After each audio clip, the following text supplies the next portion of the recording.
नमो नमः। आपका बहुत बहुत स्वागत करती हूँ। मैं हूँ ममता ठाकुर और जैसा कि आप देख पा रहे हैं ये है पुनरावृत्ति वाला भाग, पाठ 12 से लेकर 15 तक। इसे मैंने लिया है कक्षा 6 की संस्कृत की पाठ्य पुस्तक मंथन भाग 1 से, और इसे दिया गया है पृष्ठ संख्या 95 पर। तो पहला प्रश्न देखिए, उचित शब्देन रिक्त स्थानानि पूरयत। उचित शब्द से रिक्त स्थान की पूर्ति कीजिए। लिट लकार का प्रयोग भविष्य काल के लिए होता है। कार्य जिस स्थान पर पूरा हो उसमें अधिकरण कारक का प्रयोग होता है, अर्थात में या पर इसका चिन्ह होता है। पंचमी विभक्ति का प्रयोग किसी से अलग होने के लिए होता है। संबंध बताने के लिए षष्ठी विभक्ति का प्रयोग किया जाता है, और संस्कृत में विभक्ति कारक चिन्हों के स्थान पर प्रयोग होती है। प्रश्न 2, निम्न शब्दानाम मूल शब्द विभक्ति वचनम लिंगम च लिखत। दिए गए शब्दों के मूल शब्द विभक्ति वचन और लिंग आपको बताने हैं। यहाँ पर कुछ शब्द दिए गए हैं। यदि आप इस चैनल पर नए हैं, मेरे चैनल को सब्सक्राइब जरूर कर दीजिएगा, क्योंकि हिंदी और संस्कृत से संबंधित सब कुछ आपको जो है इसी चैनल पर मिलने वाला है। और समय समय पर मैं विद्यार्थियों के प्रश्नों के उत्तर भी दिया करती हूँ। सबसे पहले यहाँ पर दिया गया है शाखयो। यहाँ पर मूल शब्द है शाखा, विभक्ति है षष्ठी और सप्तमी विभक्ति द्विवचन, यानी कि षष्ठी और सप्तमी के द्विवचन में शाखयो रूप बनता है, और यह है स्त्रीलिंग। गीता, यहाँ इसमें गीता है मूल शब्द। ये शाखा और गीता दोनों आकारांत स्त्रीलिंग शब्द है, क्योंकि शाखा जो है आ पर खत्म हो रहा है, गीता भी आ पर खत्म हो रहा है, तो यह है आकारांत। और यह है चतुर्थी विभक्ति एक वचन स्त्रीलिंग शब्द है। लतायाम, लता भी आकारांत स्त्रीलिंग शब्द है। सप्तमी विभक्ति एक वचन में लतायाम रूप सिद्ध होता है। कंदुकस्य, कंदुक शब्द है षष्ठी विभक्ति एक वचन नपुंसक लिंग शब्द है ये। पत्राणाम, पत्रम है मूल शब्द और ये नपुंसक लिंग शब्द है। षष्ठी विभक्ति बहुवचन में पत्राणाम बनता है। अश्वेभ्यः, अश्व शब्द है चतुर्थी और पंचमी विभक्ति के बहुवचन में अश्वेभ्यः रूप बनता है, और ये पुल्लिंग शब्द है। बालकेषु, बालक शब्द है सप्तमी विभक्ति के बहुवचन में ये रूप बनता है, और ये पुल्लिंग शब्द है। सिंहानाम, सिंह शब्द है पुल्लिंग शब्द है, और षष्ठी विभक्ति के बहुवचन में ये रूप बनता है। मुखात, मुख है मूल शब्द पंचमी विभक्ति एक वचन में ये रूप बनता है, और ये नपुंसक लिंग शब्द है। आपसे ये अनुरोध है कि आप वीडियो को पूरा देखिएगा, क्योंकि बीच बीच में जो है मैं कुछ ना कुछ ऐसी बातें बताती हूँ जिनसे कि आप लोगों को संस्कृत में आगे के लिए भी बहुत सारी सहायता मिल सकती है, अगर आप इसको बहुत ध्यान से सुनते हो। यदि आप इसके स्क्रीन कैप्चर ले लेते हो, स्क्रीनशॉट्स ले लेते हो, तो वो आपको शॉर्ट टर्म के लिए हेल्पफुल रहेगा, मतलब कि बहुत कम समय के लिए आपको वो काम आएगा। लेकिन आप यदि वीडियो को ध्यान से सुनते हैं तो आपको बहुत कुछ सीखने को भी मिलेगा, इसलिए वीडियो को पूरा जरूर देखिएगा।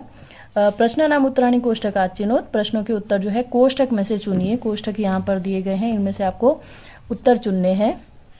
मेघेभ्यः किम भवति, बादलों से क्या होता है? तो वर्षा, वर्षाम, वर्षायै, यहाँ पर होगा वर्षा।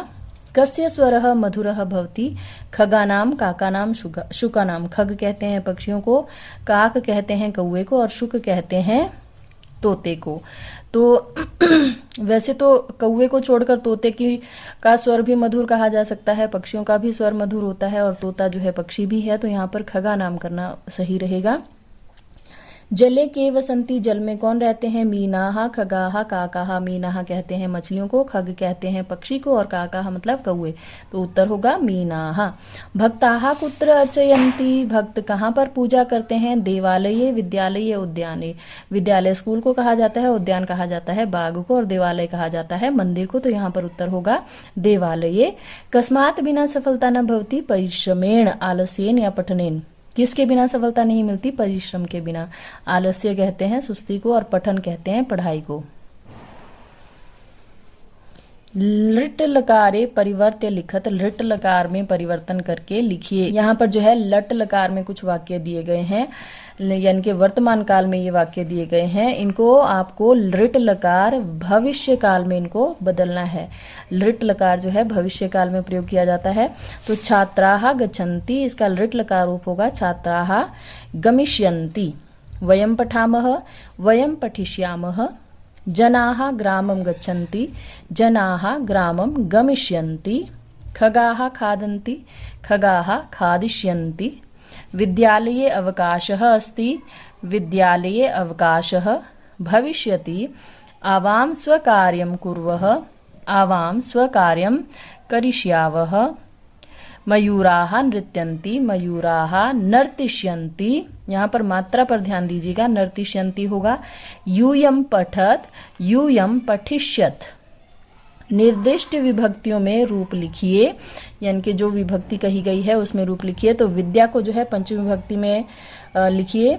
तो इसमें ये नहीं कहा गया है कि कौन से वचन में लिखना है, एक वचन, द्विवचन या बहुवचन, तो हमने तीनों में इसको लिख दिया है। तो पंचमी विभक्ति में होगा विद्यायाः, विद्याभ्याम, विद्याभ्यः। पर्वत शब्द सप्तमी विभक्ति में होगा पर्वते, पर्वतयोः, पर्वतेषु। पुष्प षष्ठी विभक्ति में होगा पुष्पस्य, पुष्पयोः, पुष्पाणाम्। गंगा सप्तमी विभक्ति गंगायाम, गंगयोः, गंगानाम्। सिंह पंचमी विभक्ति सिंहात, सिंहाभ्याम, सिंहेभ्यः। प्रश्न 6, संस्कृत भाषायाम अनुवादम करो। संस्कृत भाषा में अनुवाद कीजिए। हम घूमने जाएंगे। वयम, अहम, आवाम, वयम, हम के लिए वयम शब्द का इस्तेमाल होता है। घूमने के लिए भ्रमणाय, जाएंगे गमिष्यामः, वयम भ्रमणाय गमिष्यामः। कोयल का स्वर मीठा होता है। कोकिलायाः स्वरम मधुरम भवति, या कोकिलायाः स्वरः मधुरम भवति। आप यहाँ पर स्वरः भी कर सकते हो। कोकिलायाः स्वरः मधुरम भवति। धनी भिक्षुक को वस्त्र देता है। धनिकः भिक्षुकाय वस्त्रम ददाति। और यदि यहाँ पर होता धनी भिक्षुकों को वस्त्र देता है, यानी कि बहुवचन होता, तो हम लोग कैसे लिखते हैं, धनिकः भिक्षुकेभ्यः वस्त्रम ददाति। कल वर्षा होगी, श्वः वर्षा भविष्यति। श्वः कहा जाता है आने वाले कल को, और बीते हुए कल को कहा जाता है ह्यः। पेड़ों से फल गिरते हैं। वृक्षेभ्यः फलानि पतन्ति। कक्षा के बाहर बालक खेलते हैं। कक्षायाः बहि बालकाः क्रीडन्ति। पक्षी घोंसले में रहते हैं। खगाः नीडेषु वसन्ति। हम 2 पाठ पढ़ेंगे। अब हम 2 के लिए संस्कृत में होता है आवाम, और पाठ पढ़ेंगे के लिए पाठम पठिष्यावः। वे सब खाना खाएंगे। वे सब के लिए कहा जाता है ते, और खाना के लिए भोजनम, और खाएंगे के लिए खादिष्यन्ति। ते भोजनम खादिष्यन्ति। यहाँ पर मैंने खादति इसलिए नहीं कहा क्योंकि खाएंगे जो है यहाँ पर भविष्य काल में बात कही गई है, इसलिए हम यहाँ पर लिट लकार का प्रयोग करेंगे, इसलिए होगा खादिष्यन्ति। ते भोजनम खादिष्यन्ति। बच्चे शेर से डरते हैं। बालकाः सिंहात भीताः सन्ति। वीडियो अंत तक देखने के लिए आपका बहुत बहुत धन्यवाद।